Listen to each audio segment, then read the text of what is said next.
men. Now, we got to be together to win this dadgum game. Now, let's go over some things. Listen to me. Defense. If they don't score, we win. And we do want to win, right? Okay, now, all right, hold it. If they don't score, we got it. Now, listen, they're tired. You are too, but they're twice as tired. We need to take the kickoff and drive it for a touchdown. I think we got them, if you'll keep hitting. Now, offense, let's get that kick out of there. Might be kicking with the wind. If I had tailbacks, if you would be fierce, we'd go run up and down the field. If you were a fierce thing, you could run up and down the field. We're opening holes up there. Get in there and go to the goal line with a dadgum ball. I don't need even fancy Danning. Oh, one of you tailbacks ought to tear it up. If you'll protect our passer offensive line, hell, everybody's getting wide open. That Cadillac was wide open, and you let them get to our passer. Protect them. Make the running. The offense, we need to make the running game go. Backs, don't fumble. A fumble will kill us. No fumbles. A great kicking game. A great kicking game. That's the key. Now, men, listen to me. Y'all have worked hard, and you are better than Nebraska. You are better than Nebraska. Now, listen to what I say. Are we going to let them beat us? No. Let's get out there and get on.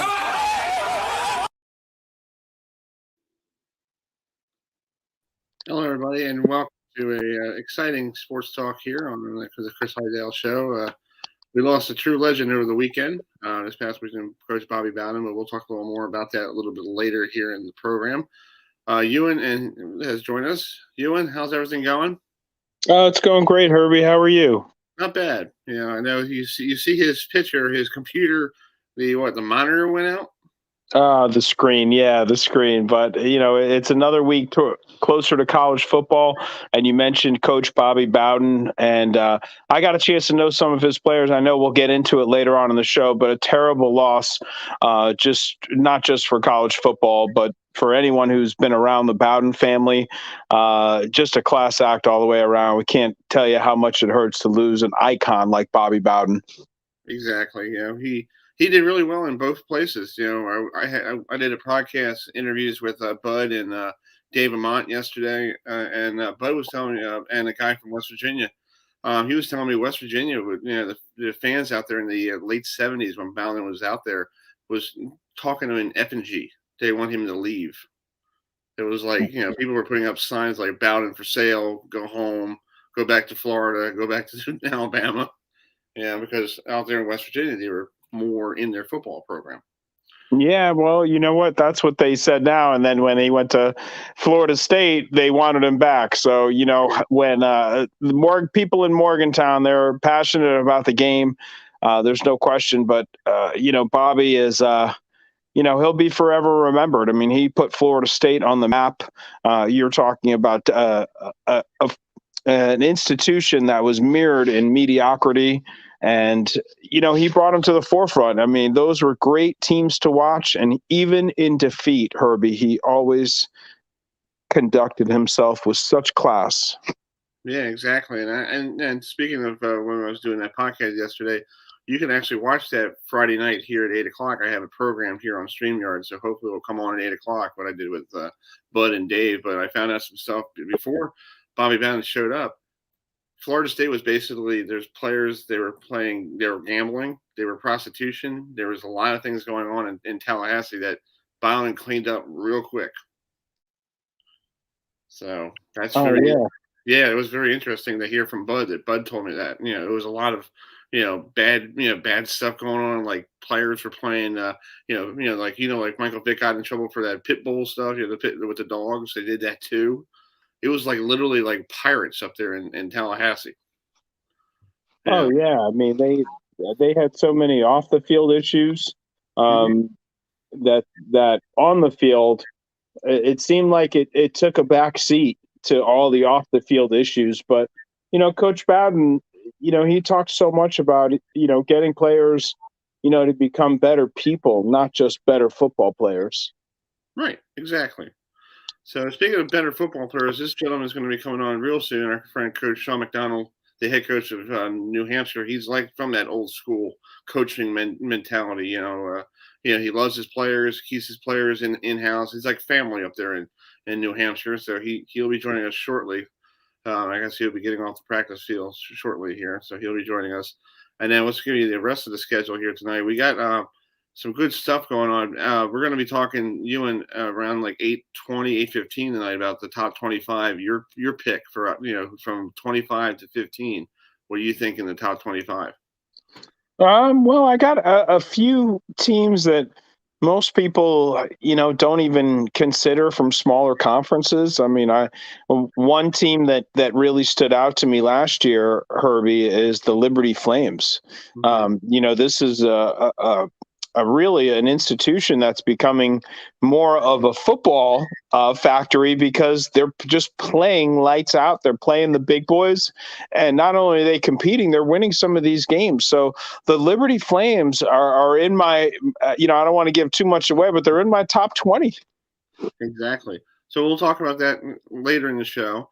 7:15, Blake Tupmeyer, he's the SEC columnist for USA Today Network. He'll be coming on to talk about Ole Miss and Georgia because those are two teams that play in an ACC school in the first of the year. We all know about the Georgia-Clemson matchup, but the city of Charlotte's probably going to be on lockdown before that game starts. You know about those. Clemson brings a lot of people from Clemson, South Carolina. They're real close, so it's going to be a full house. And then Raphael Haynes, who we met at the ACC kickoff from the three-point conversion, will be joining us at 7:30. He'll talk some Atlanta sports, some Georgia Tech, and some Falcon football. Oh, yeah, looking forward to it. He was really cool at ACC Media Day, and it's just great to be talking about football again. And I'm anxious to get the season started. All these polls coming out. Where do we see, ACC schools falling in those polls? Obviously, Clemson's top dog, but I'm anxious to talk to the other guests that we have about some of the other conferences and maybe some teams that can make some noise that are maybe flying under the radar this season. Well, yeah, there is teams that are pretty much, you got the folks like, Alabama, Clemson, all that stuff, but, there's other teams under the radar. And plus, you got people in the Big 12 that were, a couple of them are leaving to go to, the SEC next year, that's, Texas and Oklahoma. So we'll see how they're going to be. Oh, yeah, no question about it. And then, of course, we haven't even touched on it yet. It seems like every day there's more and more speculation about realignment in college football, what team's going to go where. It's going to be interesting to see how things play out. We've never had a college football season like the one we're about to have, especially with image, brand, and likeness also being on the table for college athletes this year. Do you feel like if that never went down, in the court system, do you think this year's college football will still be very good, even if they didn't have the players who get their own paychecks? Absolutely, Herbie. I mean, no matter what, you can't, even if they did or didn't have image, brand, and likeness, even the NFL, they can't compete with the popularity of college football. I mean, you talk about the history, Herbie, and the pageantry and, playing for, instead of the name on your back, playing for the school and playing for your teammates. I just hope that when players start getting paid, that doesn't change the dynamic in the locker room because we haven't seen this before. There's no precedence to go by and say, hey, a couple years ago, this happened. So this is all brand new, Herbie. And, I hope that everything goes smoothly and there's not jealousy of players playing in the same, just as hard in the big games. And one kid is making tens of thousands of dollars, if not more, and the other one isn't. Yeah. How is that going to balance itself out? Yeah. Well, we had last week on the program, we had Jerry Apola from Pittsburgh, and he was telling me that Kelly Pickett has a endorsement deal with a restaurant that basically let him and his offensive line eat for free during the season. Now that's a great endorsement. Yeah.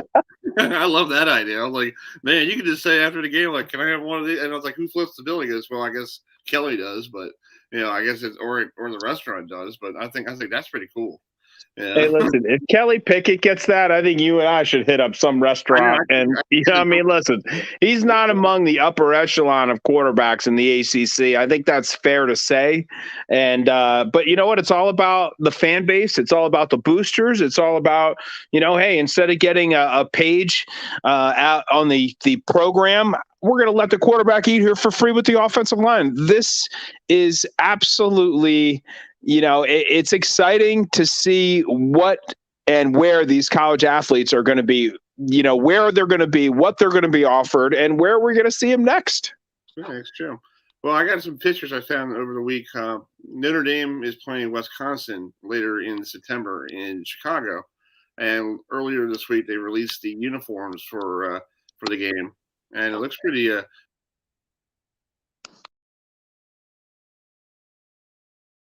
Doing with my arms. Yeah, it looks really nice. You know, I think it's really cool looking. So thanks for the folks from the Notre Dame Athletics to send us the picture from that. So, yeah, see, that's another thing is a lot of these schools are doing all these different types of uniforms to get more money. Oh, you're right. I mean, just the apparel alone. We haven't even got into television contracts, endorsements, signings. You know, there's just so much that goes into image, brand, and likeness for players all across the country. Of course, the bigger markets they'll get more attention, the bigger name colleges, but this is an opportunity for some of those smaller names at maybe not as well recognized institutions to get a little piece of that pie, to get a little piece of those multi-million-dollar television contracts. You know, it's going to be interesting to see how things pan out. Exactly. Well, we're trying to get Coach Mack on here. He's still in the practice field, so we're going to try to get him on, or we'll try to get him next week. You know, because you know everybody's in fall camp right now, so it's a busy time for all these coaches because they're trying to get their players ready for the first week, you know, first week of the games. Yeah, if he's still practicing, I maybe we can get him on next week. But you talk about a team on the rise and a good man leading a program on the rise. It would be UNH. Yeah, and I feel like UNH is one of those programs that nobody wants to give them any credit because if you follow the CAA like I do, you always hear JMU, you always hear Delaware, and you hear probably Richmond or you know another school, but you don't really hear New Hampshire that much. Well, hopefully that will change. But you know, I mean, when you mention those two schools play for championships, and no better way to get your name out there to win. Exactly. So let's bring this gentleman in. He's Blake Tutmeyer, who writes for the folks at the USA Today. Hi, Blake. How you doing? I'm doing well. Thanks for having me on. Oh, no problem. Thanks for coming on tonight. You guys in the SEC are having some good time getting ready for these big games. You know, in the first week of the season, you got Georgia and Clemson and good old Charlotte, and then you got Louisville taking an Ole Miss. I know that's not the game that everybody wants to see on Labor Day. Yeah, because I think it was probably signed before Lamar Jackson went to the NFL. So, yeah. So, what do you think about those two games?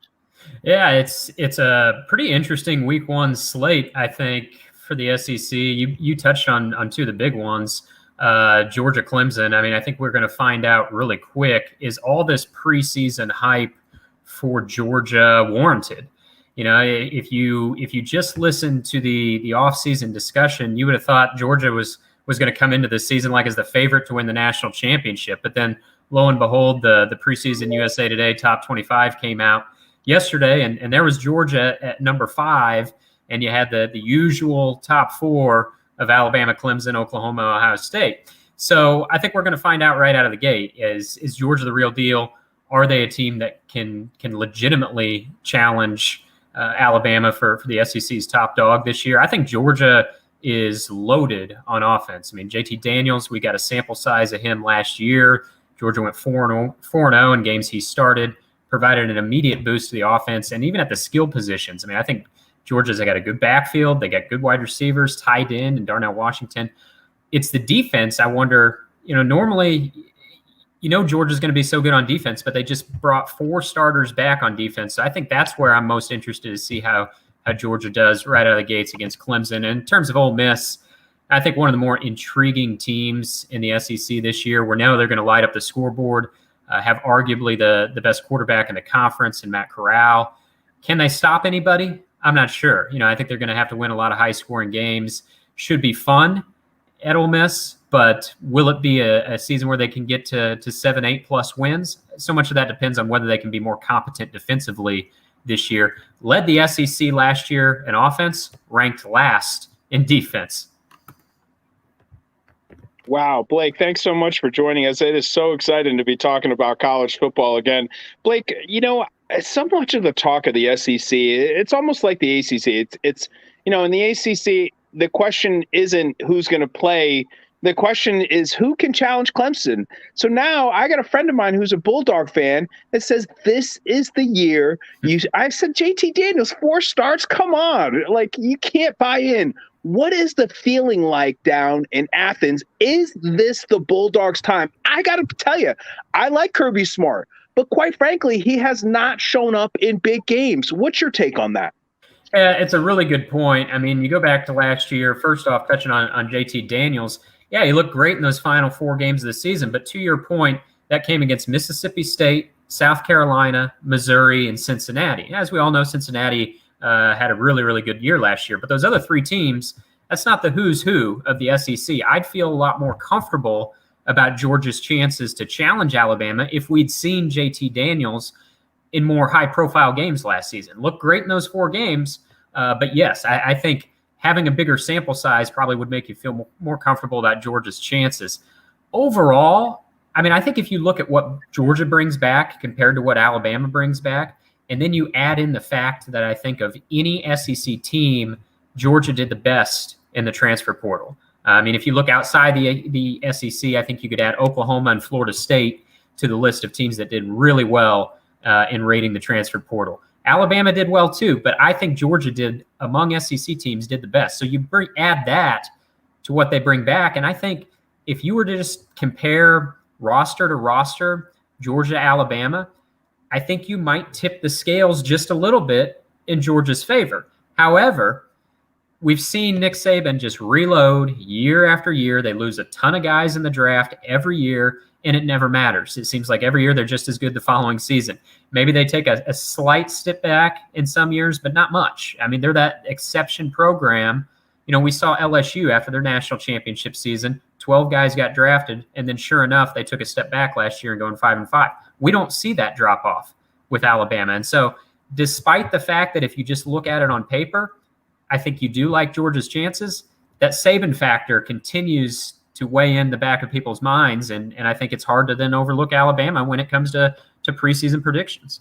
Yeah. I talked to a friend of mine about that today, and I said, I feel like everything in the SEC goes through Alabama, no matter what in football. You have to literally go into Tuscaloosa and knock off the king.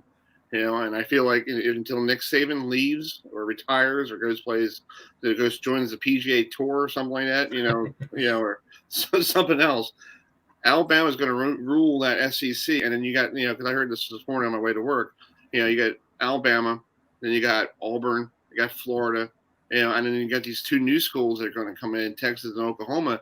And that's going to be really challenging for them because they used to be the top dog in their conference.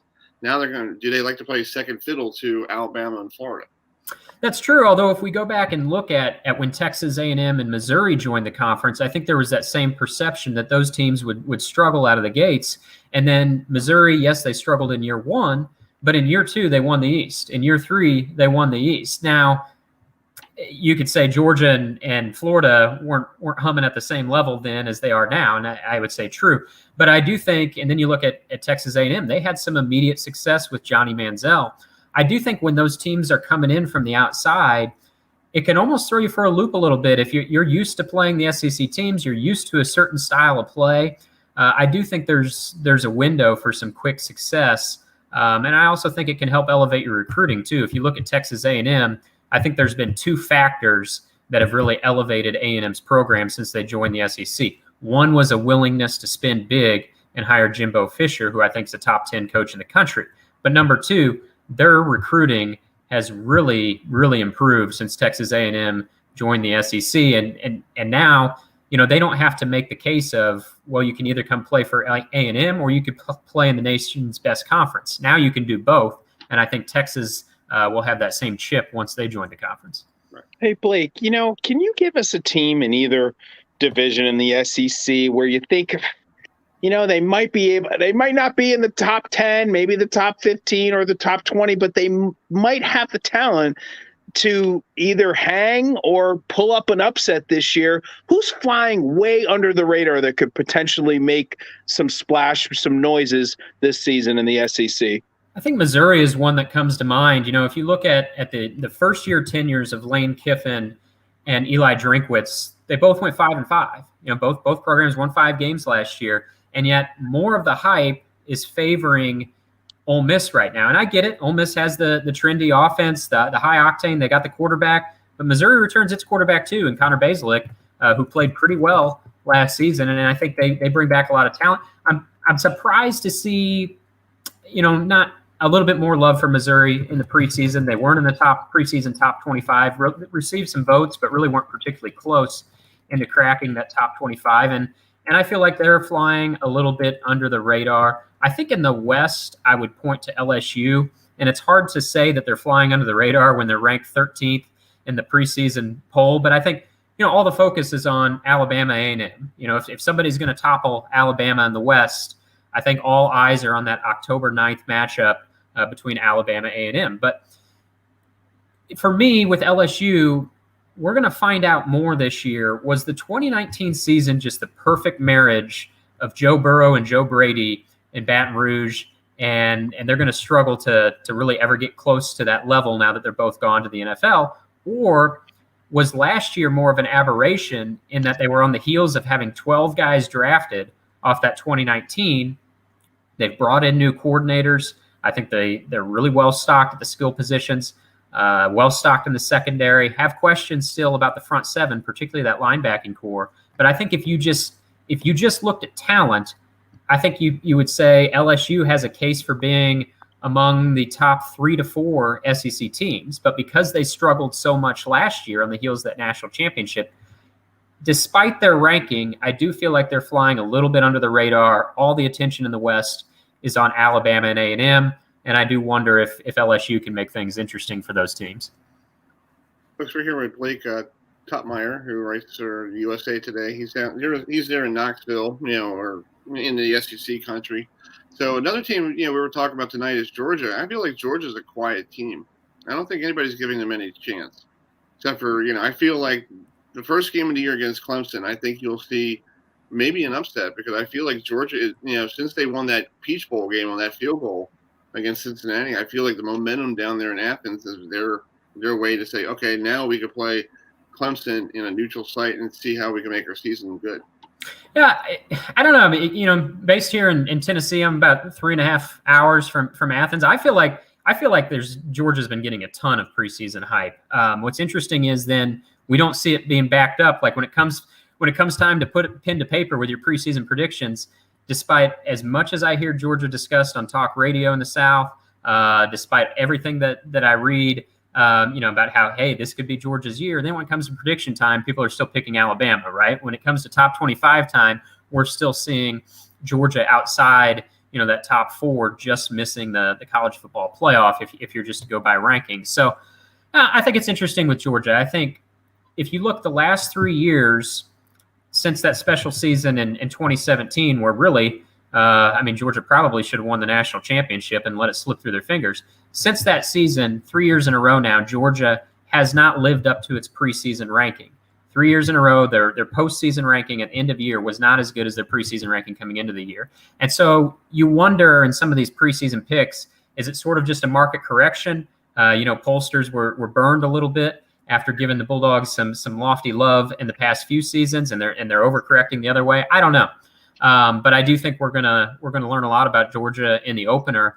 And I would say, I'm not a poll voter this year, but if Georgia were to beat Clemson in week 1, if they do, I think Georgia's got a case to be the number 1 team in the country. We can't get so locked into these preseason polls that you don't adjust after 1 week. They got a case, I think, in that neutral site game in the opener to prove, hey, we're the top dog. We're the team to beat. You go out and beat Clemson in week 1. I think you're really sending a statement. That's true. Well, Blake, thanks so much for coming on tonight. I know we're 3 weeks away from, or 2 weeks away from that big game in Charlotte. We'll get you on before that big game that week of, and we'll see what we're going to see and get ready for that big game. All right, sounds good. Thanks, guys. Thanks, Blake. All right, Blake. Thanks, man. All right, there he goes. Blake is gone. Be gone. Be gone. That was very interesting, Herbie.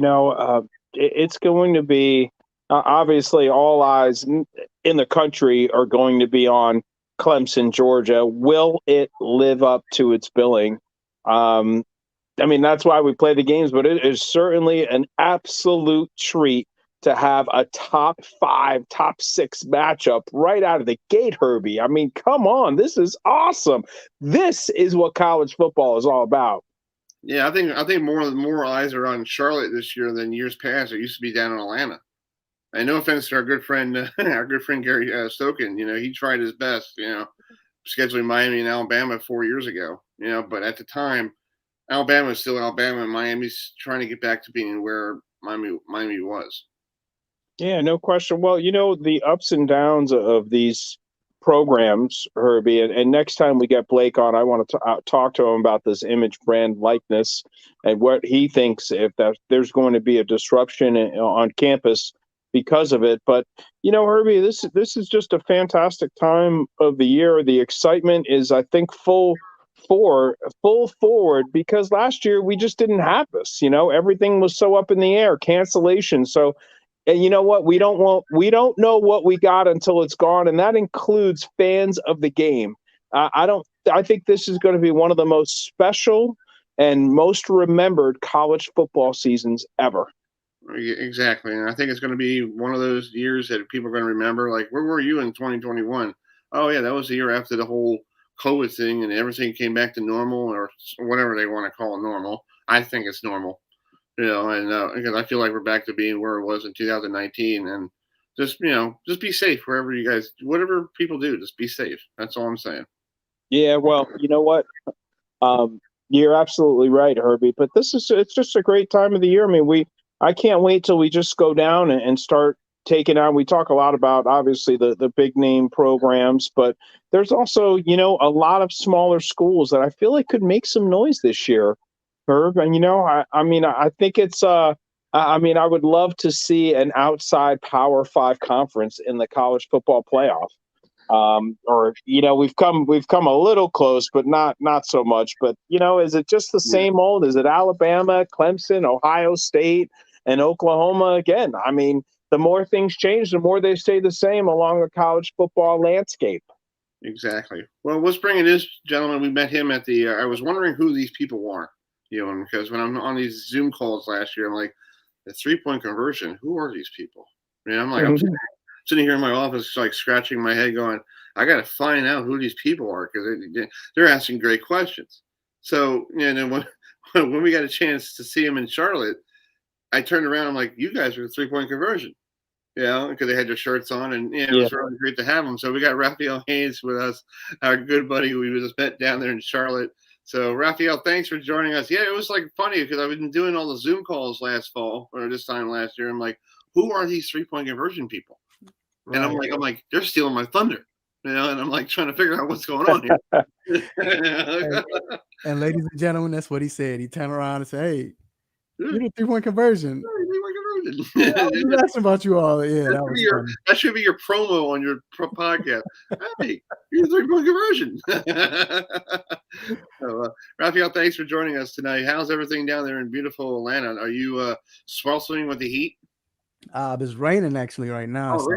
But it was hot. It's been hot for like 2 weeks now. So hot.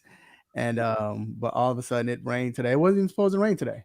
And as a matter of fact, my 6-year-old baby girl came and told me, she said, some guy named Chad at school said it's supposed to rain. It's not in the forecast or anything. We looked at her like, whatever. But next thing you know, it started raining cats and dogs. So it's like, hey, we'll take it.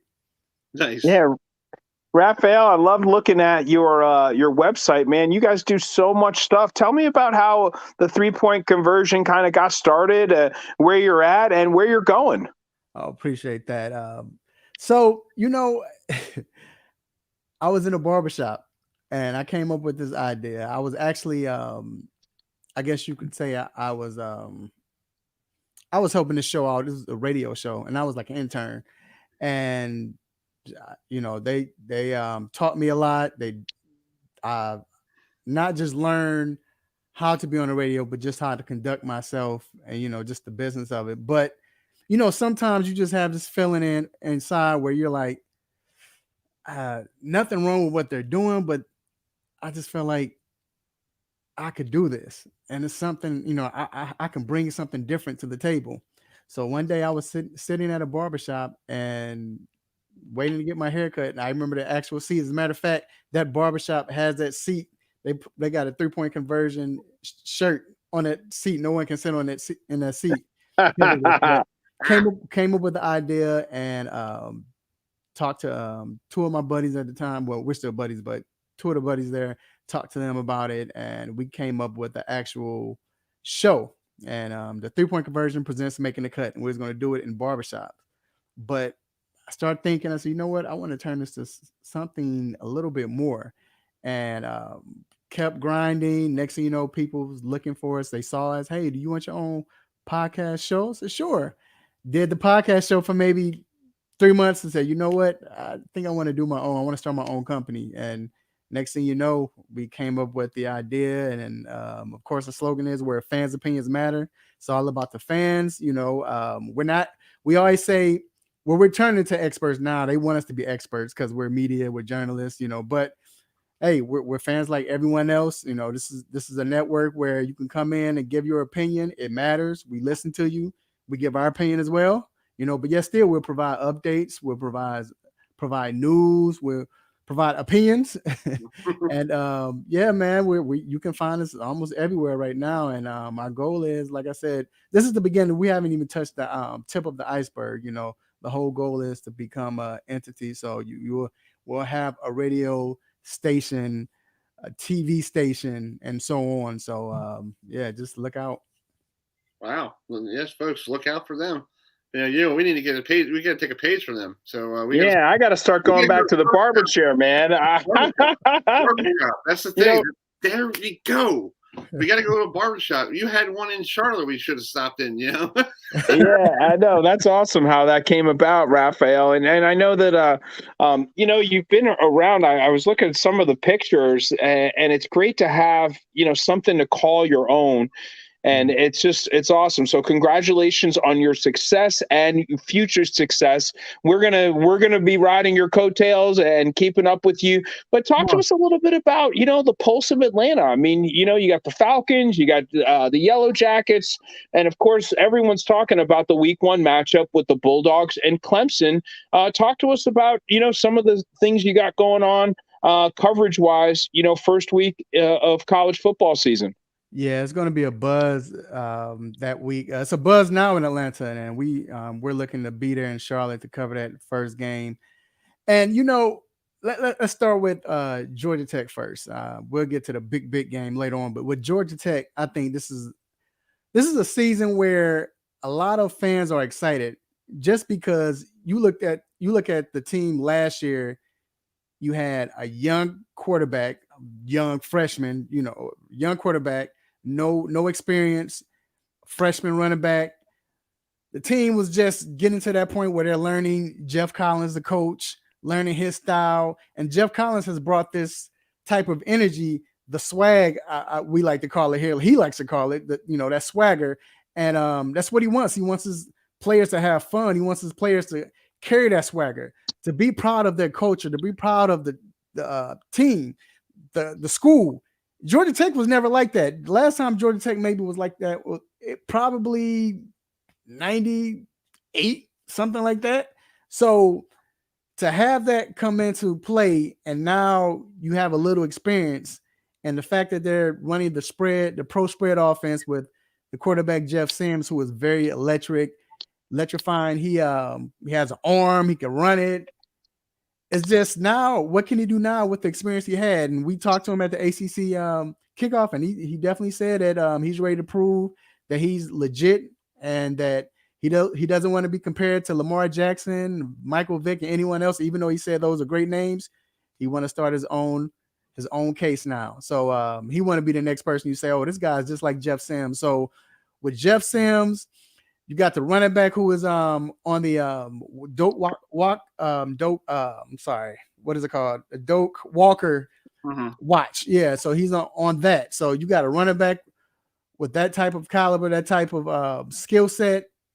And then the defense is not necessarily a defense where they could win a game for you, but the fact that you have this offense that could create excitement and get the defense hype. And think about this now. You have this team, you have this, what I like to call it, this new culture in Georgia Tech, and now you're allowing fans to come in.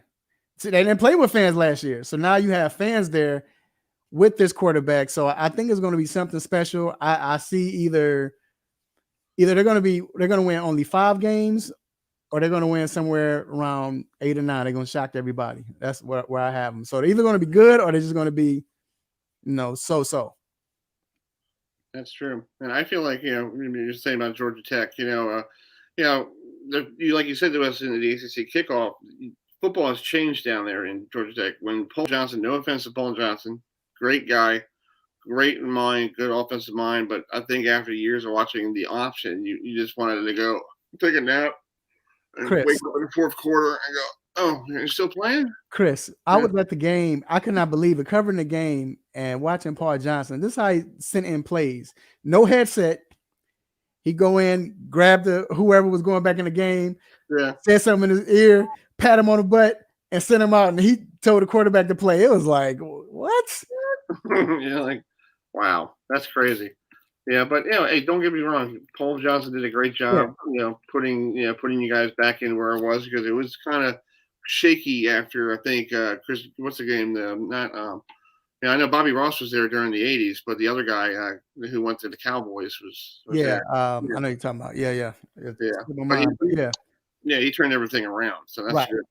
Yeah. Right. So, but Georgia Tech, like I said, they're everybody's excited about them. But of course, that big game, week 1 with Georgia and Clemson. Here's the thing: Georgia is probably one of the most consistent teams in college football, and I'm talking win totals. I'm talking always been in the top 10. Great talent. They're consistent. You know what else they're consistent in also? Is not winning the championship. And folks are tired of that here. Folks in Georgia, they're tired of being good, but at the same time, not good enough to win a championship. Right, Raphael. It just seems like they peak and they can't win that big game. I mean, it's been 3 decades since the Bulldogs won a championship. But I just wanted, before we close the book on Georgia Tech, I want to tell you, I talked to Jeff Sims too, and I was with Herbie. I mean, it was just great. I mean, although the turnovers were an issue, most of the time they are for a young quarterback, but it was great to see a Georgia Tech quarterback, get settled in the pocket and feel comfortable throwing the football down the field.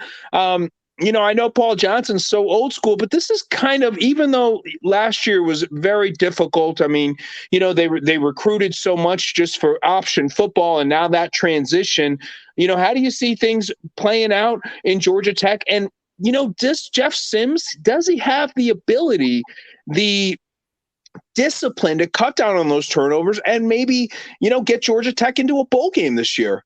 Well, see, that's what we're going to find out, because you expect him to make those turnovers. They threw him in the fire. He was very young, threw him in the fire. And I honestly think that was good for him, because he got to learn, he got to see his mistakes.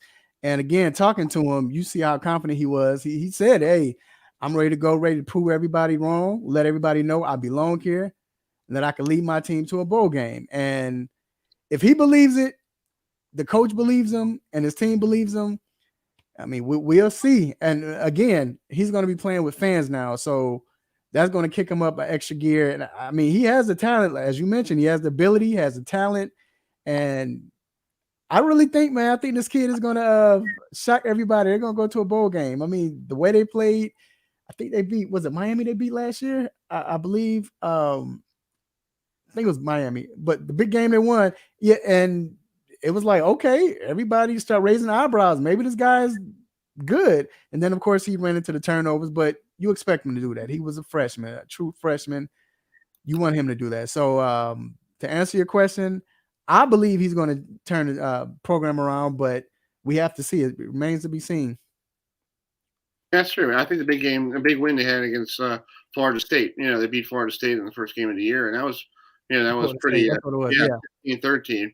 That I think that game actually made them feel like they could play against everybody, and I think last year was just it was a learning curve last year. Yeah, it was, and they were in a lot of games at first, but they again turnover. So, but like I said, I think they'll fix that this year. Yeah.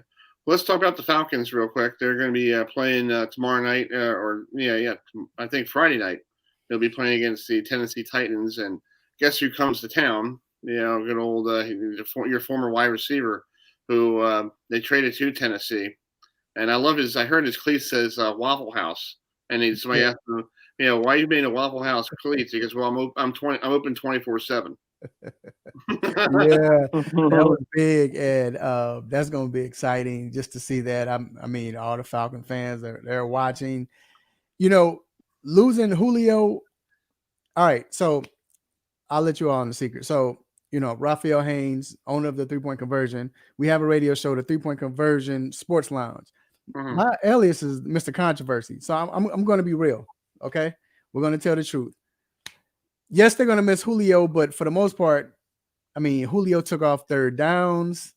Julio played probably half the season because he was hurt all the time.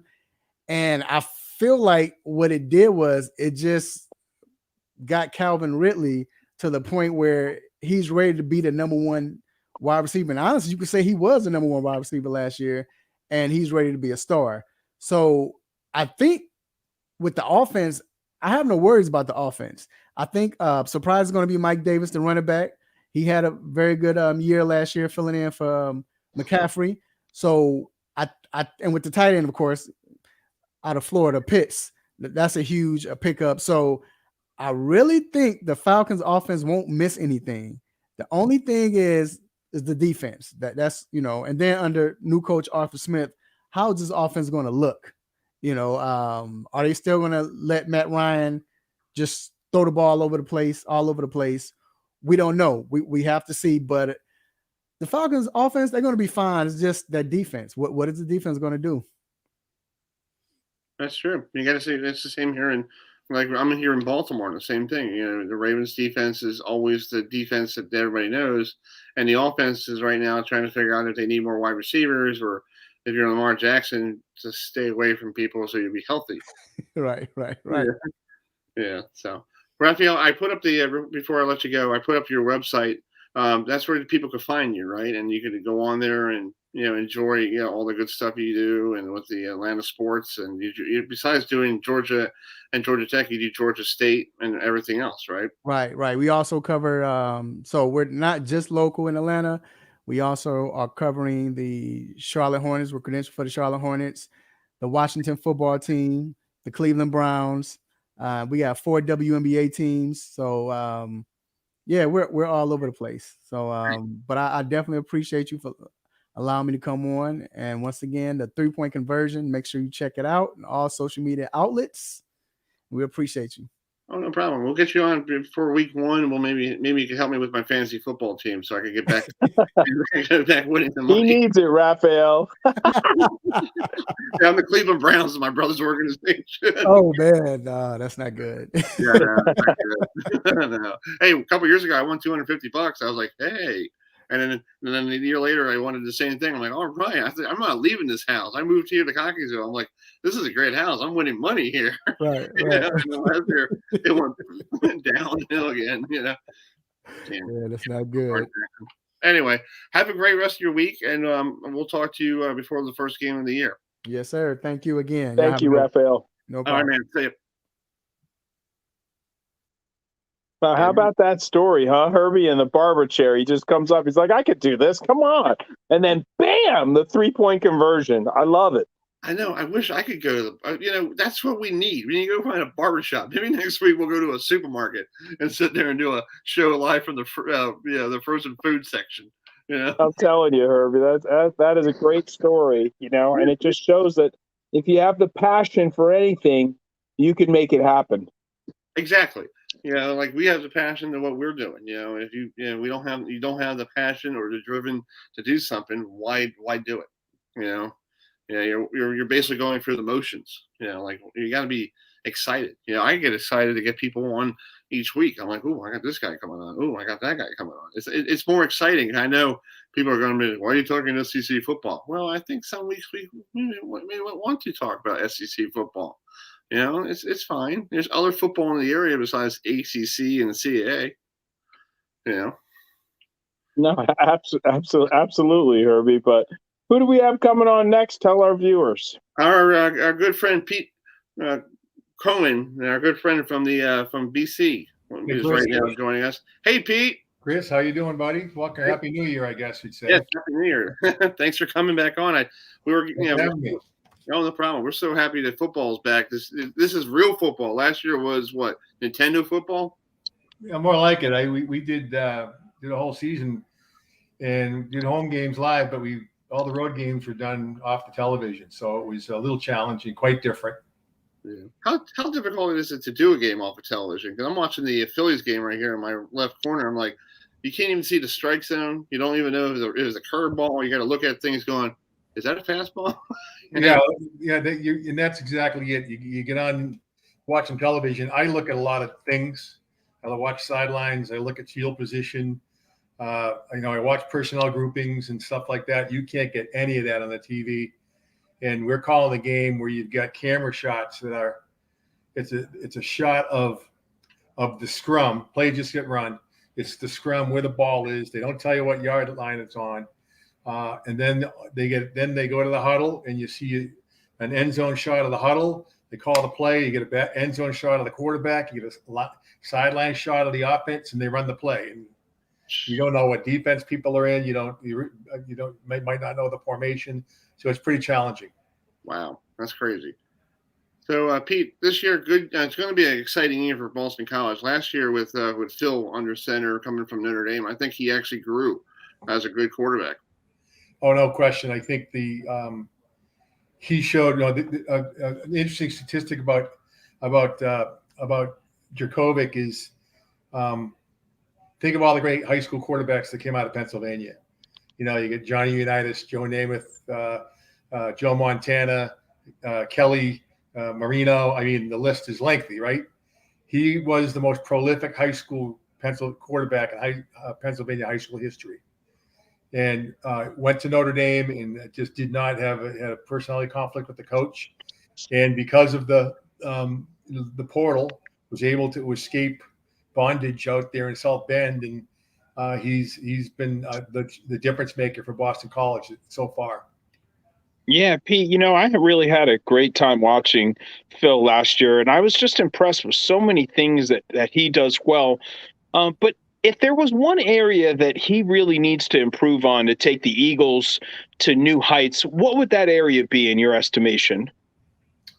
I think his grasp of the offense, it was probably the thing that was the difference. They were, when you think about when you came to Boston College, he was looking at the world through a 3/4 inch pipe. That was his view of the world. It was very narrow, very structured. And they needed to keep it simple for him in order for him to take advantage of his athleticism and his skill sets. And as the season went on, that 3/4 inch view of the world became maybe a 12-inch view. And then later in the season, it became an 18-inch view. Right now, it's probably a 10-foot view. He's right now is his view of the field and his grasp of the offense are I think two things we're going to see the most improvement on. Wow, you know what, Pete? I don't really get too excited. I mean, I love the passing game, and I got to tell you, this guy Zay Flowers, there's nothing this guy can't catch. I love the chemistry continuing to build with Phil, is the sky the limit for these two? How does Phil not just zone in and throw it to him all the time and maybe take some dump offs? This guy can high point the football. I mean, for me right now, I think he's a top, 15 player in the draft next year if he continues to just ball out. What are your thoughts on that? Zay Flowers is a legitimate Heisman Trophy consideration. Wow.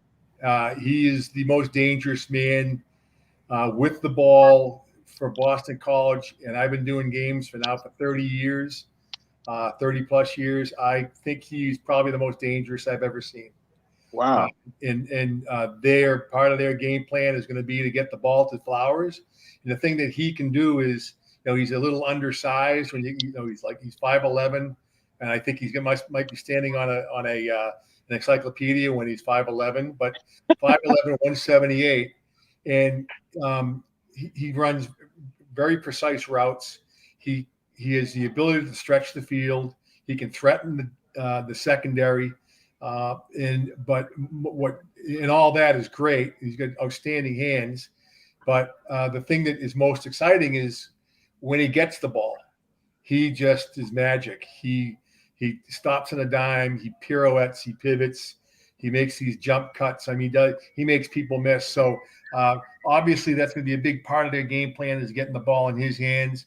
But on the other hand, I think they've got some weapons outside of Zay Flowers, because if I'm defending Boston College, I may lose to you, but you're not going to beat me with Zay Flowers. So I'm going to do something to take Zay Flowers out of that offense. That creates some real opportunities elsewhere. So as my old coach, Larry Peccatelli, used to tell me, don't cover the decoys. And I think Zay Flower may be forced to be a decoy in some cases, but it's going to open up some other opportunities. And then when you go balance again, all of a sudden he becomes that weapon that you have. Yeah, Pete, when I think of Boston College, I think of a blue collar, a BCW, blue collar workers running the football, playing tough defense. That offensive line is really coming together. What does BC look like on the ground this year? Well, a bit of a departure last year because, under Adagio, they were primarily a run-oriented offense and really departed from that. I think philosophically speaking, when you consider that Frank Cignetti, the offensive coordinator, has got a reputation for throwing the ball around. When he was coaching out in California, his teams put up some pretty unbelievable numbers. And when coming in, and I don't know much about him, but he's really built upon what the talent that Steve Adagio had accumulated. A lot of these key players are guys that Steve Adagio recruited, but maybe Steve didn't use them because of his overall philosophy to run the ball, and as a result, a lot of these guys just never had an opportunity to be exploited. This is a different offensive coordinator. They're going to throw the ball. They're going to stretch the field. They're going to throw more than they run. And I think that you mentioned the offensive line. They're fun to watch, but the offensive line. They had 3 kids out of that group. They were eligible to go into the NFL draft this year, and they didn't do it. So that they have all 5 offensive linemen back this year, which is, you can't coach experience, and these guys have a lot of experience. So the offensive line should be a strong suit. They've moved some people around. We would expect they're going to be better in the run game because they spent a lot of time in the spring focusing on the ground attack. But as I mentioned about Phil Jakovic, they've really expanded their offense from a passing standpoint. So they're gonna. I think they're gonna be a force to be reckoned with. They get a lot of flexibility in that offense right now. Yeah. Well, you were just talking about the second. Kurt. His Frank, his brother Kurt, is the head coach down in JMU, and he had a lot of good things to talk about his brother when I talked to him a couple of weeks ago. He's just very pleased that his brother, went to the NFL side. Now he's up at Boston College, and Kurt, has been doing his own thing because his father's been a legendary coach in college football. Oh, there's no question. He's great pedigree. And you mentioned the NFL experience. You look at this staff. Jeff Hafley. In terms of preparation, he has access to the best programs at every level. So, he was in the NFL. So he has access to what they're doing in the NFL in terms of being creative and new and innovative ways to prepare your team. And he was at Ohio State, national championship team. So he's got access to the best and the brightest in the business. And the way he coaches as a head coach, he gives his position coaches a lot of latitude. He treats it more like a partnership than a hierarchy. But that's the way he describes it. So he allows guys like Cignetti, who've got great experience, as we mentioned, a great coaching pedigree, to come in here and look at what Boston College had. And every good good coaches do one thing consistently. And what it is they put their players in the best position to succeed, regardless of what their philosophy might be, what their expertise might be, what their preferences might be. They try to put their players in a position to succeed. And looks like Boston College has got the physical resources to really perform in Frank Cignetti's offense. We'll see. I think it's going to be a lot of fun. Yeah. Well, one last question to ask you. This week, Bobby Bowden passed away, the head coach of Florida State. Did you get a chance to play against him? I was looking at your yeah. Oh, yeah. We played against him when he was at West Virginia and his first year at Florida State. And of course, Florida State was nothing back then. They come up to Boston College up to Chestnut Hill and tagged us my senior year. And the one thing I noticed, I wasn't paying much attention in those days, was one thing West Virginia did to us was we ran a 4-4 double bubble inside. And what they did is they went to extra wide line splits to create bad tackling angles for the defenders. And it was a good technique. Well, a year later, we're playing against Florida State, and I come off the field after a couple of series, and I said, "Hey, coach, they're really running these really wide gaps. I mean, are you kidding me? These splits are enormous." And little did I know that it was Bobby Bowden, same guy. Wow. So had I known, I would have gone, "Oh, okay, that makes sense." Yeah, he's a great legendary coach, a gentleman, a very nice man, and it's unfortunate that he passed away, but he had a great legacy. Yeah, he was. He had a great, and he turned two good programs around, and he actually went to his alma mater, Alabama, and played quarterback, but he couldn't finish playing in Alabama because at the time you couldn't have married people on the roster, so that's why he went to Stanford. How things change. Yeah, I read that yesterday. I was like, what? I was like, you can't have a married couple on the roster. You can't have a guy who get married to play football. Like in those days. Yeah, it's like what did Joe Namath do? Well, he wasn't married. Yeah, exactly. Well, Pete, thanks for coming on tonight. And you guys kick off September 4th against Colgate. Colgate is another good team, in this, in the subdivision. They beat, I think a couple years ago, they beat JMU in the playoffs.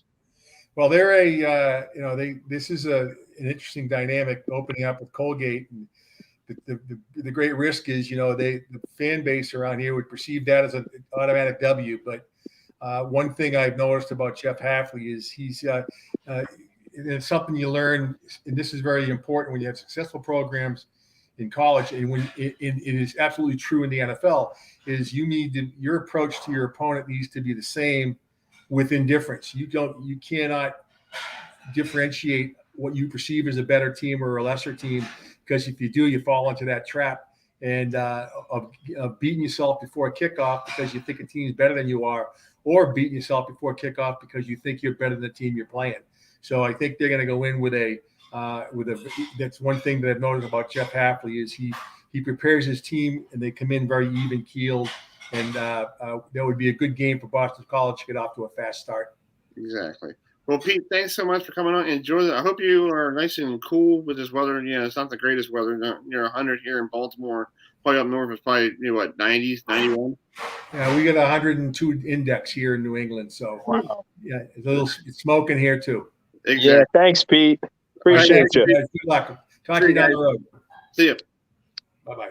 Like, as our good friend Pete. Great insight, Herbie. Yeah, he's always good. Always good to talk to Pete, and I just realized that I was looking on I did some research real quick. I was like, for our research department, I'd love that. Our research department. And hopefully, I found out, I'm like, hey, he played against Bobby Bowden. Hey, Herbie, is there any chance that we can get our buddy Gary on a little sooner? I'm chomping at the bit to talk to him about Clemson, and I got some stuff going on over here. Any shot he can come on about 8:10? Because I got after my 25 through 15 list, I'm ready to go, man. Okay, let me text him and see if he's available a little bit earlier. Oh, okay. Awesome, Herb. Get him on at 8:10. That way I can hang. Yeah. Hold on a second. So, hold on. That was really insightful, Herbie, and you're right. Colgate's not a not a team that you automatically put a W in. So I think it'll be a good test, not a great test, but certainly a nice precursor to the season before you open up, with ACC play for the Eagles. Yeah. Well, real quick, before we bring in Kristen Campbell from the Earl Campbell Award, I had a chance to talk to Jimmy Johnson. I got the video. I was working on it all day today. I had a chance to talk to Coach Jimmy Johnson a couple weeks ago about Florida State and Miami, the rivalry and all that stuff. And this is what he had to say about Coach Bowden.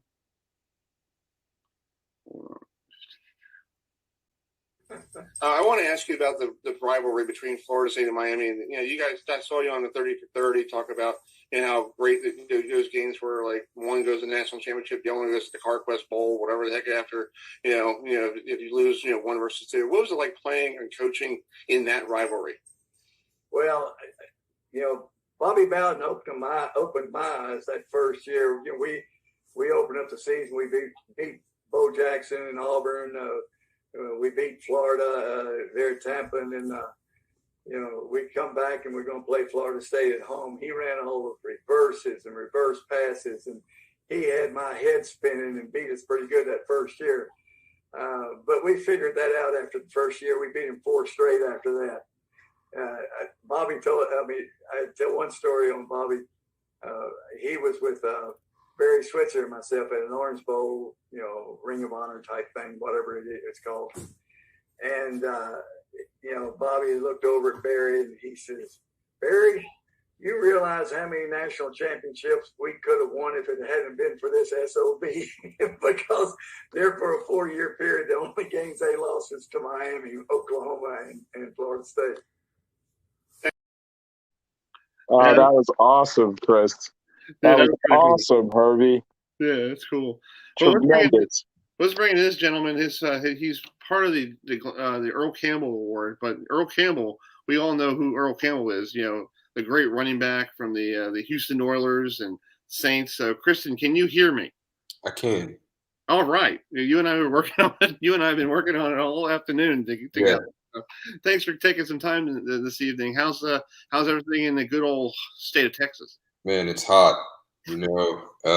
It's warm and everyone's getting ready for what's coming up here this fall. Here in Austin specifically, we've got, Steve Sarkisian entering his first year over at the university, and I think everyone's excited to see what lies ahead. But it's another hot Texas summer, man, and we're getting ready for another interesting college football season. Yeah, that's true. So, Christian, this award is for people who live in the state of Texas, right? So the award is, we're going into our 9th season. It's a Texas-based college football award. So you have to had gone to or played high school football in the state of Texas, or you can currently be attending a college in the state of Texas. So in the past, previous winners, last year we had J.K. Dobbins. He's from LaGrange, Texas, went to Ohio State. He's now doing some really special things in Baltimore. Before that, we had Kyler Murray from Allen, Texas, went to school in Oklahoma.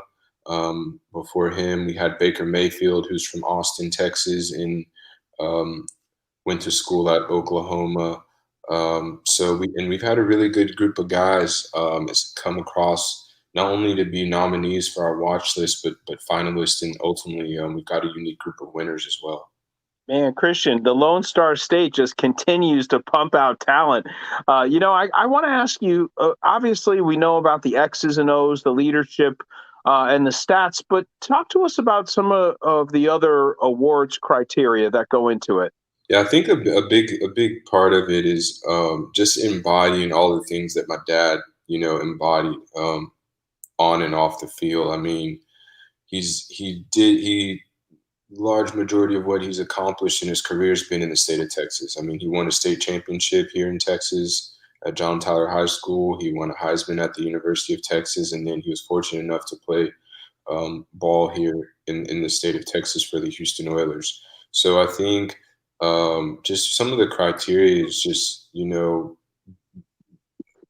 being a team player, contributing to the community that your university is in, and just being a leader. But you also got to be a legit baller. We can't overlook that at all. So we're definitely not giving the award away to the guys that aren't that haven't earned the right to walk away with it. Because I was just talking to my brother, like a couple of years ago, we had Patrick Mahomes, Jalen Hurts, and Deontay Foreman were finalists for the award all in one year. Foreman ended up winning it. He'd also, before that, he'd previously won the Doak Walker Award a couple of weeks before. But people always ask us about Patrick, and I'm like, man, it's not a college football award. I mean, it's not an NFL, award. It's a college football award. And that year, Jalen Hurts was at Alabama, and Deontay Foreman was having a hell of a year. So you got to be able to ball. Deion says if you ball, you get the call. So Nice. football stuff's important, but just being a good, well-rounded individual and someone that your teammates can count on and off the field is something that my dad's really big on. Yeah. Kristen, talk about your hometown of Tyler, Texas. I went on the website. This is how you guys partnered up with the town or the city of. Yeah, we partnered with the Tyler City Chamber of Commerce. Cindy Smoke has been very instrumental from day one. We have our banquet there. I think this year it'll be January the 12th, 2022. They're in Tyler, Texas, and it's a big deal. You can check us out at their website's earlcampbellaward.com. Our first handful of years, Ron Franklin was our MC. Former ESPN great, and at one point he was the Oilers play-by-play guy, I think, at one point. But last year, Brian Jones, CBS Sports, took over. He's a lifetime Longhorn and good family friend of ours. So we're looking forward to having him MC the event. Hopefully this year we'll be able to gather in person as well, mid-January. Hey, Christian, talk about how special it is. I mean, all the awards, I mean, they're, some awards are tied to old, players, but there's not really a family award like this. How special is that for you and your family to just, have, obviously the legacy speaks for itself. Right. Chris and I are showing our age a little bit for the millennials out there, look it up on YouTube, but I mean, just talk about how special, how did this even come about? I mean, it's very special to our family. It means a lot. I mean, for my brother and I, we grew up going to Canton, to the Pro Football Hall of Fame. We grew up going to what was then the Downtown Athletic Club, where they used to host the Heisman before 9/11. We grew up going to the Doak Walker Award or to the Davey O'Brien Awards. And so to have something representing, our family, representing our dad, it definitely cements his legacy, to make sure that, after he's long gone, there's something that, he lives through. And I think it's really important. It means a lot to us. It means a whole hell of a lot to our family as well. Because all of the things that I mentioned, these things started in the same way. We're very close with Doak Walker's family. There's people still alive that are a part of the Heisman family. So this is the best way to have your sports legacy live on, and we're very thankful for it. Yeah, it's true, and it's cool that you guys have been doing this. I know this is your 9th season. Yeah. It's really cool that you got, with this day and age of different awards, and like I'm here in Baltimore, we have the Golden Arm Award. Yes. Johnny Unitas, and you know, but somehow they don't really put their name out there like you guys do. Yeah, I think it has a lot to do with just, like I say, it's a very unique and special deal with all of what my dad's accomplished has taken place in Texas. So I think with our roots being here, and then just him being a real life state hero, it's our past been a little bit different. But I do want to say this thing. One thing I have to say, because we receive a lot of mail from the college football awards that he's won, and he's on the voting body for quite a few. But the one thing I feel like that always gets lost is the talent evaluation. I feel like in some of these awards you walk away and you're like, damn, how'd that guy win?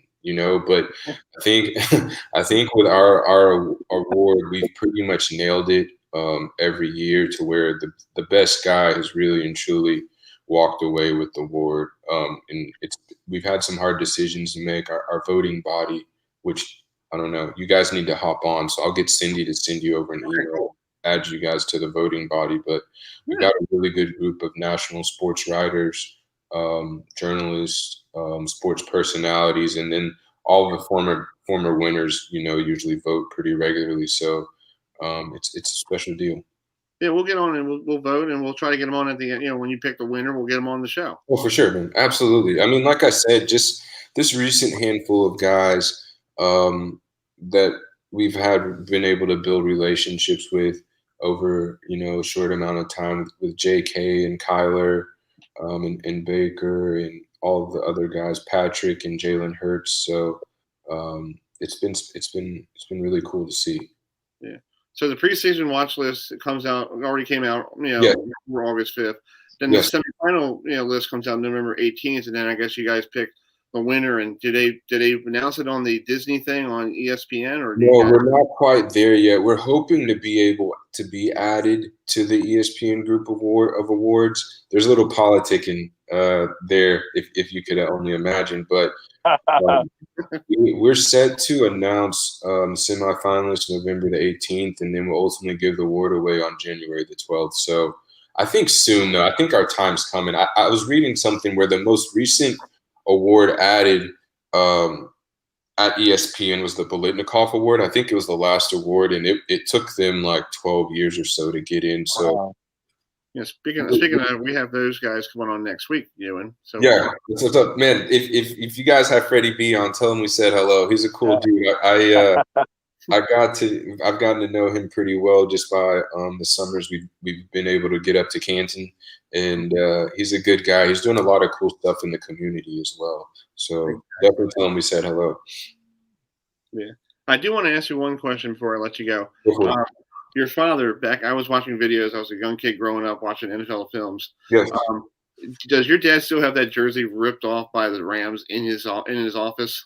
No, but he's got some really cool stuff.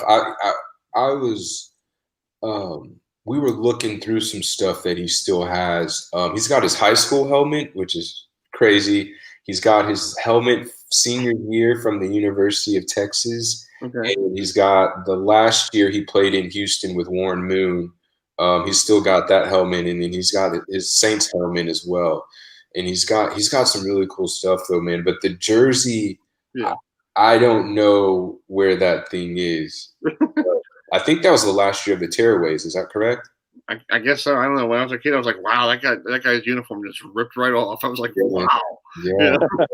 No, it's fun. And that's another thing. It's been a cool way to educate, the kids that have won the award. I mean, their parents obviously get it pretty quickly, but for the kids, you're telling, 19, 20, 21-year-olds about some stuff that happened in the late 70s, early 80s. But I remember JK was asking, he's like, were your thighs really 34 inches? And he was, I was more like a 35 and a half, but he was like, yeah. And he was like, I never lifted any weights. So it was cool to, it's cool to see these kids get a history lesson. I feel like at times, the parents are a lot more excited about it than the kids, and the kids figure it out, later on. But it's really cool to see. That's cool. Well, Kristen, we'll keep in touch. You and I, we'll keep in touch. And if there's something, if you need us to do or I to do, if you need me to get a player on, if you need to use somebody or call somebody, just let me know. Absolutely, and we'll get you guys lined up to be part of the voting body. But one more thing, I was listening before I came in. You guys take it easy on that Clemson talk, man. I'm a real life Gamecock here, so Yeah, I love it, Christian. yeah, you guys. Yeah, baby. If you went for the Clemson South Carolina game, how about that? That would be a good one to talk about. Yeah, man. I was when I was at South Carolina. Lou Holtz was the head coach. Charlie Strong was defensive coordinator. Sure. That was 01, 03, 04. So you guys take it easy. I'm not a fan at all. Yeah, we got to get you back on, Christian. That's awesome. All right. You guys take it easy. All right, buddy. Thanks so much. See you. Oh, that's good stuff, Herbie. That is great stuff. I know. It's great. It's the Earl Campbell Award. And if you want to go on their website, let's put it out real quick for one more time for people. That's their website. And it's a very nice website. You know, it talks about the history of Earl Campbell and the city of Tyler and all that stuff. And dude, let's just say one thing: Earl Campbell was a freaking beast. Him and Walter Payton when I was a kid. Oh, he was a man amongst boys, man. That's a great family, award. We got somebody on deck. We got somebody in the pen. Yeah, we got somebody in the bullpen. Let's go. Crafty right-hander. Yeah. He's crafty. We know that. Gary McDaniel from the Clemson Sports News. You probably didn't like watching a game talk about Clemson in South Carolina, did you? That doesn't bother me at all, guys. Being a Clemson guy, those Gamecocks have got very little to talk about if you look at the record in history.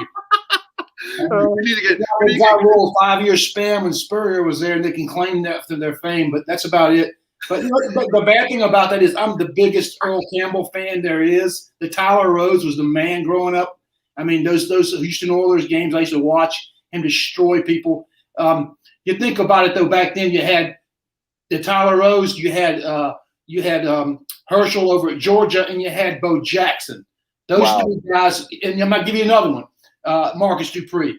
Those four guys to me were the guys back then, and then you can add Eric Dickerson in there a little later on.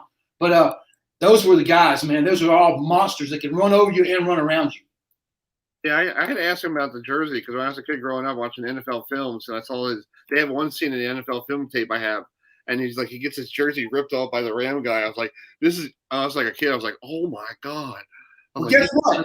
What? The tearaways were in college football, but they weren't in pro football. That was a jersey that got ripped away.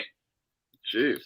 So that was tougher to pull off than you can imagine. Because I remember the tearaway days. I mean, every running back in college football wore a tearaway jersey, and it went back to high school. They were doing that back in the '80s to get away with it. But yeah, man, I love Herschel and Earl Campbell. Man, you just can't duplicate that guy ever again. And he ran so hard and so powerful that he put a toll on himself.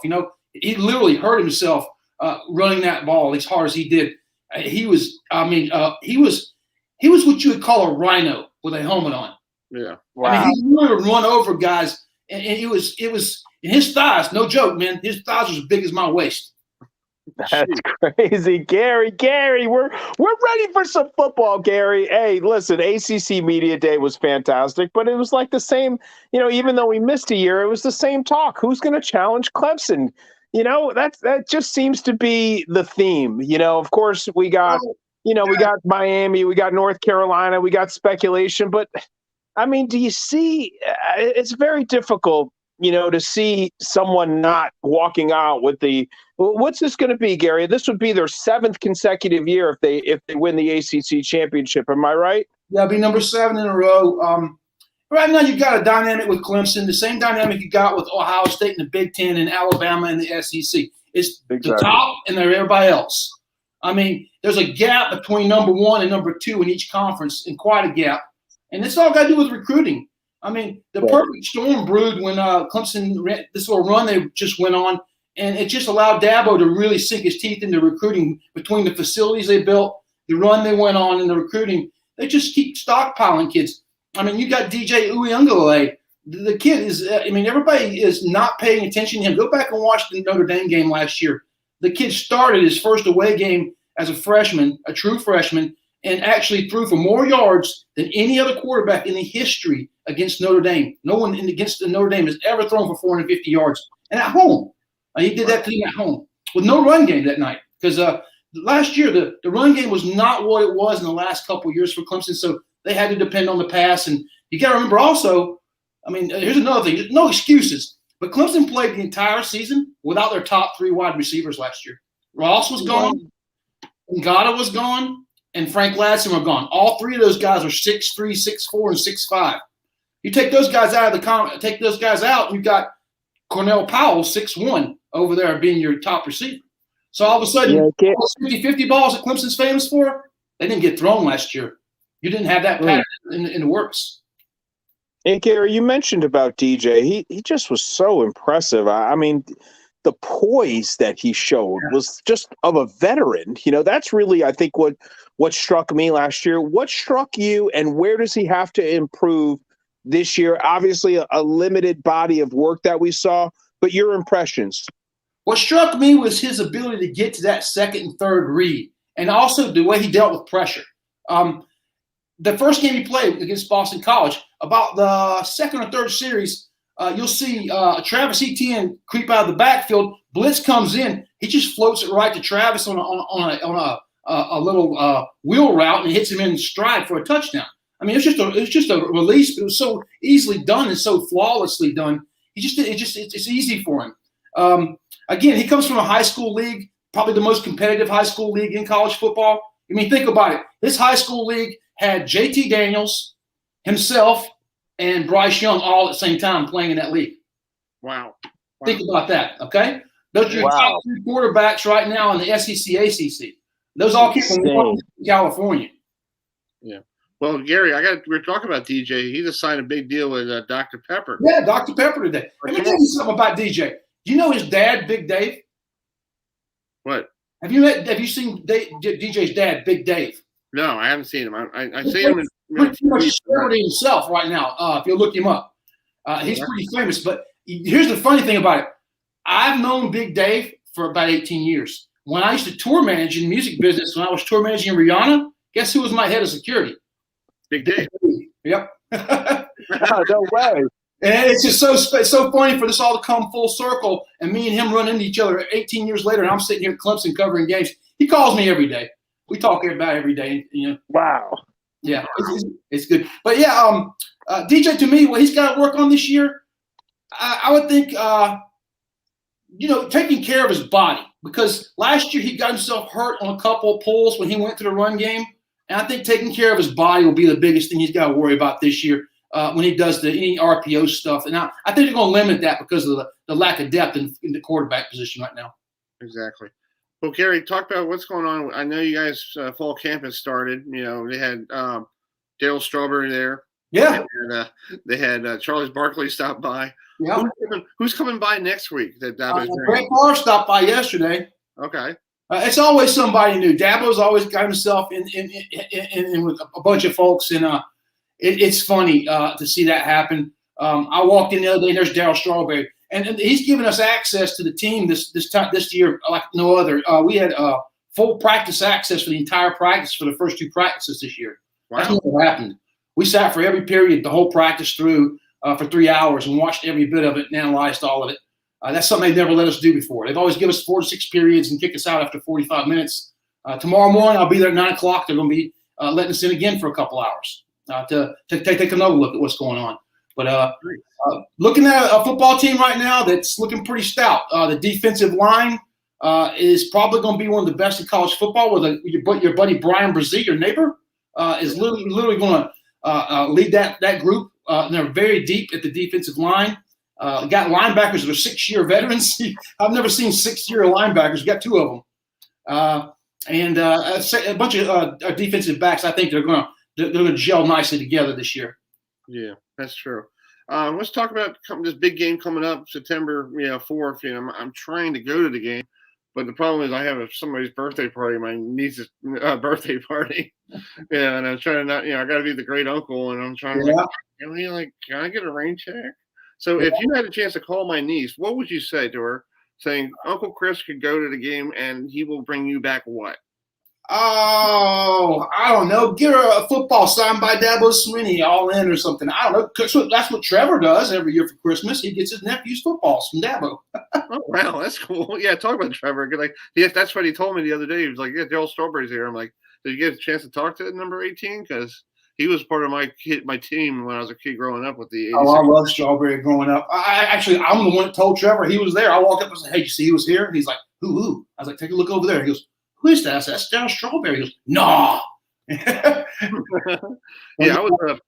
was kind of cool to see him there. It's all Dabo has gotten where he draws because of the success of the program and the culture that they built there, and his family, and everybody's happy and everybody's smiling.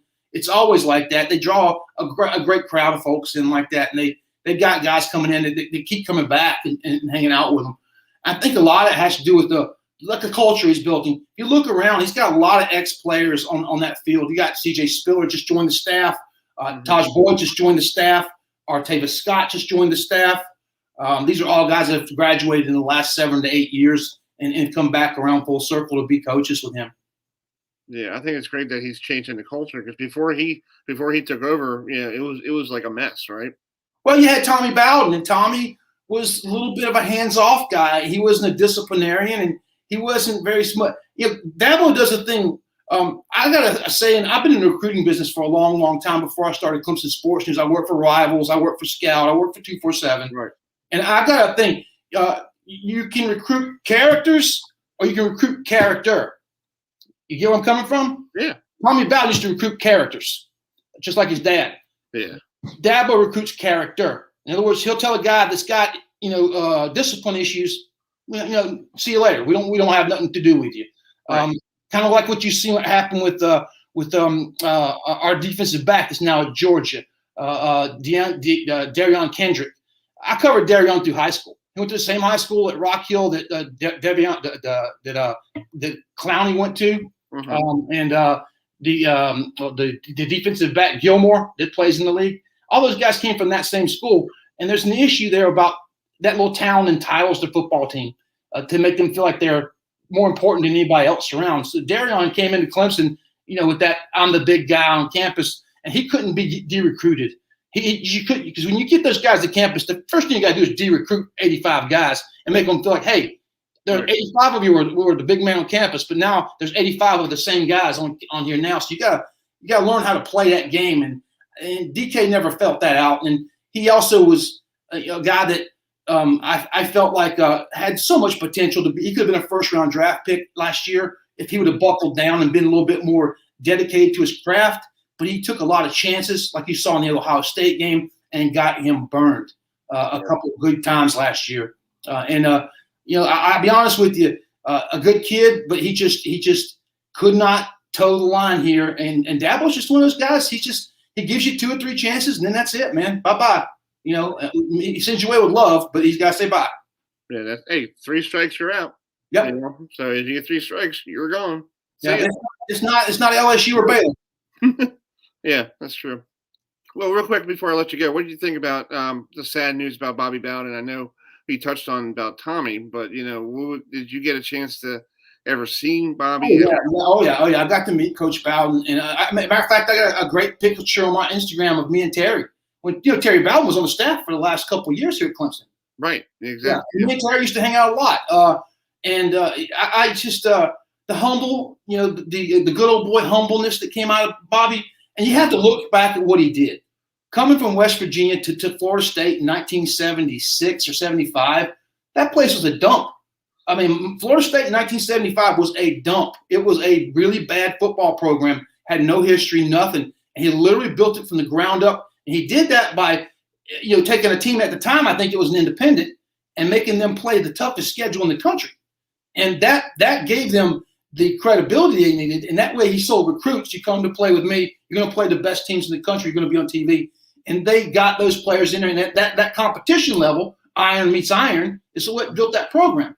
You build your program by showing your worth against worthy opponents. And I think Bobby was really good at that. The culture he put in there, again, second to none. You go back and look. I think I saw a stat the other day. The 1980 Florida State Seminoles, with Ron Simmons, the ex-wrestler, was their star All-American defensive tackle. They allowed 8.5 points per game for an entire season. Damn. I mean, think about that. In college football, even back then, 8.5 points a game they allowed through an entire season. I mean, that's a team that he built his team on offense and defense. I mean, it was the cool stuff was he pulled the trick plays, the punt rooskies and stuff like that out of his hat, and the dadgummits and the wide rights and the wide lefts. I mean, I posted up on our site a video of Dabo, yesterday, just talking about his Bobby Bowden experiences, and it's kind of cool, the stuff that he brings up and how he pays homage to Coach Bowden. But man, a great man. It's sad day in college football, and I hate to see it, but I think he's in a better place right now than he was a couple weeks ago, and his family is really ready to let him go be there. Yeah, exactly. And when I had a chance yesterday to talk to a couple people I knew about Bobby Bowden, so I'm going to air a show Friday night at 8:00, and it's a cool little roundtable discussion. I had somebody from West Virginia. I got Dave Vermont from ESPN, who's a Miami grad, who basically met Bowden when he was with Miami, as a Miami radio broadcaster. I had a chance to talk to him. Mm-hmm. But our friend Bud, Ullman, who we probably met at the breakfast table, he knows Bowden's he's like a neighbor. So he told us some cool stories. So that's Friday night at 8:00. So hope you could tune in to watch it. I got to experience Tommy Bowden a little bit. I mean, Tommy was the first coach that was here when I started covering the team. Like in 2007, I just started working for Rivals part-time, and I'd get to go to practice. I'd get to access practice back then. And he was pretty open. He let us come in and walk through practice the whole day.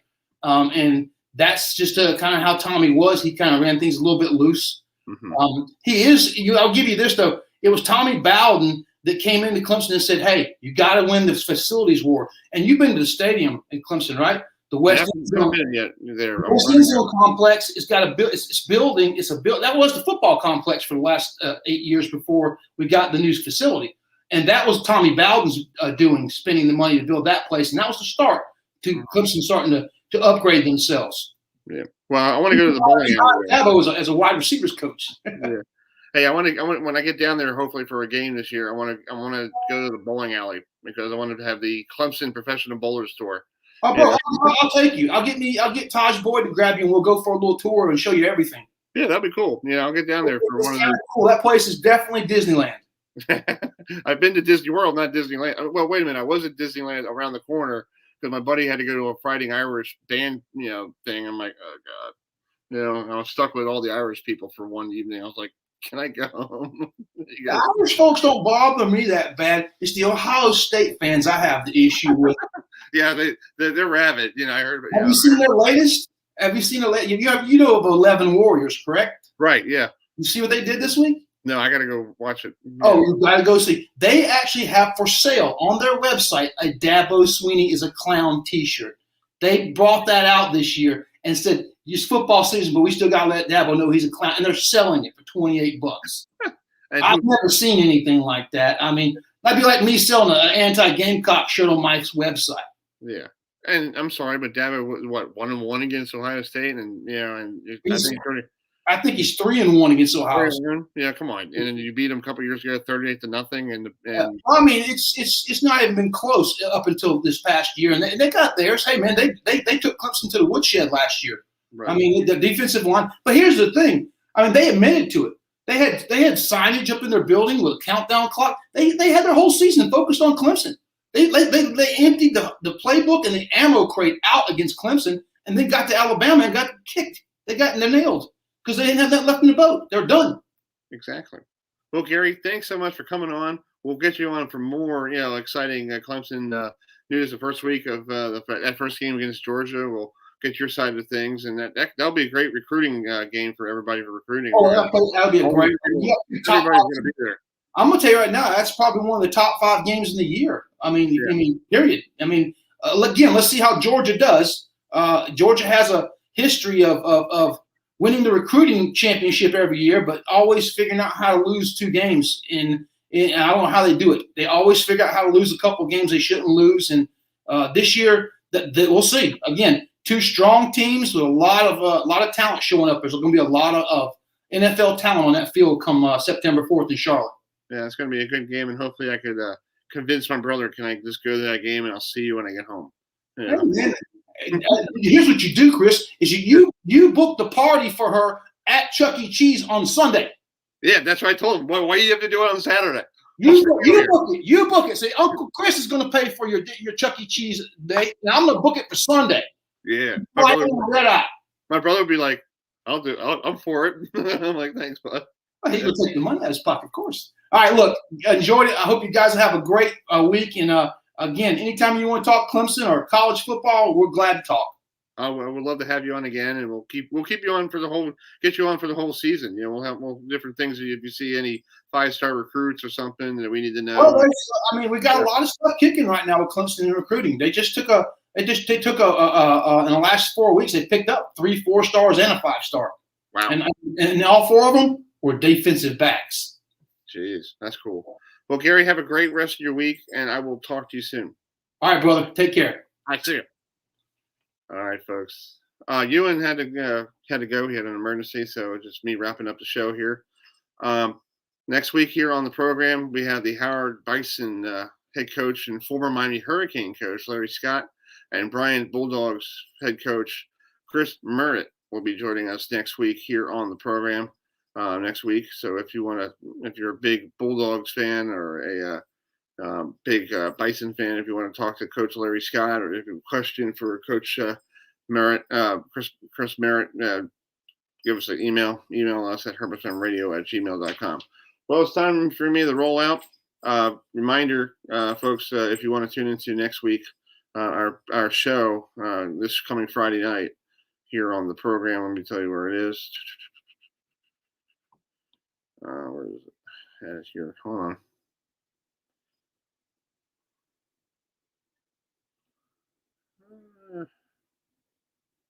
Where is it? I had it here. Oh, here it is. Yeah, join us for this Friday night at 8 o'clock right here on StreamYard.